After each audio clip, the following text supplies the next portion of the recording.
aksi nyata demokrasi di SMA Negeri 1 Tabanan adalah pemilihan ketua dan wakil ketua OSIS periode 2024-2025. Pada hari Jumat tanggal 1 November 2024 dilaksanakan pemilihan secara serentak oleh para guru dan siswa. Pemilihan ini dilaksanakan di sekolah. Terdapat 5 calon ketua dan wakil ketua OSIS yang telah melalui beberapa tahap seleksi. Calon tersebut terdiri dari 2 orang perempuan, yaitu Divina Rasendria dan Resi Rasya, serta 3 orang laki-laki, yaitu Raditya Pramana, Angga Pratama, dan Tresna Jenana Canduan. Jadi, ada beberapa tahapan dalam pemilihan ketua dan wakil ketua OSIS masa bakti 2024-2025. Yang pertama, kita akan mengumpulkan berkas-berkas yang disuruh oleh kakak-kakak OSIS dan MPK-nya. Kemudian di tahap selanjutnya, kita akan melakukan yang namanya tes tulis. Kemudian di tahap selanjutnya lagi, kita akan melakukan tes wawancara 1.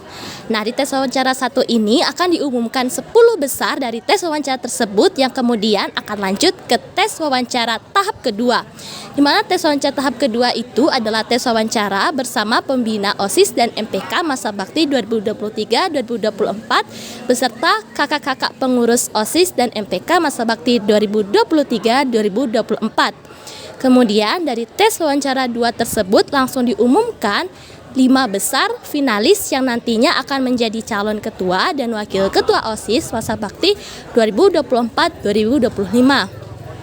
Setelah dipilih 5 besar, kemudian 5 besar ini akan melakukan yang namanya orasi di depan umum atau orasi terbuka di panggung Iswara. Nah, setelah orasi terbuka tersebut akan langsung diadakan pemilihan ketua dan wakil ketua OSIS masa bakti 2024-2025. Kepengurusan OSIS selalu berganti setiap tahun dengan tujuan untuk meningkatkan kualitas siswa dan kegiatan intrasekolah menjadi lebih baik. Kegiatan dimulai dengan orasi dari kandidat kelima. Mulai dari sini, siswa-siswi dan para guru mulai menentukan pilihan terbaik menurut mereka. Sistem pemilihan berdasarkan asas pemilu, yaitu langsung, umum, bebas, rahasia, jujur, dan adil.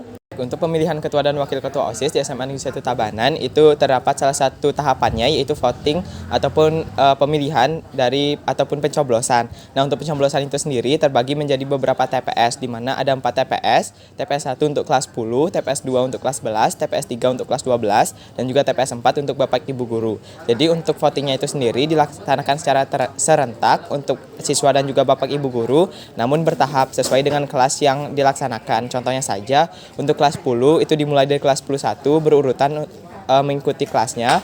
Kelas 11 diikuti kelas 10-2, 10-3 hingga 10-12 dan begitu juga untuk kelas 11 dan juga kelas 12.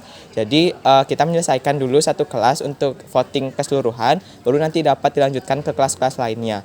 Lalu setelah voting itu sendiri, dalam voting itu sendiri akan diberikan beberapa tahap. Tahap pertama yaitu registrasi, absensi, lalu akan diberikan surat suara, lalu diarahkan ke bilik suara untuk pencoblosan. Setelah itu akan diadakan verifikasi di mana pencoblos itu sendiri akan memasukkan surat suara ke kotak suara dan juga sebagai tanda untuk sudah mencoblos itu akan ada pengecapan tinta di jari kelingking. Baik, di sini saya sebagai kandidat terpilih Ketua OSIS SMA Negeri 1 Tabanan masa bakti 2024-2025 mengucapkan banyak terima kasih kepada teman-teman yang mempercayakan suara teman-teman kepada saya dan memilih saya pada orasi terbuka pemilihan Ketua dan Wakil Ketua OSIS SMA Negeri 1 Tabanan masa bakti 2024-2025. Di sini harapan saya ke depannya tentunya bersama kapal Narendra Reka Prabaswara yang akan berlayar.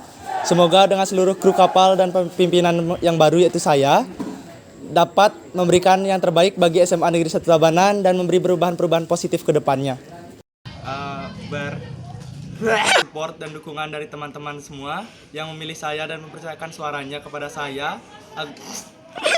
Ngomong mah, terima kasih kepada adik-adik, keluarga, dan... Nggak usah.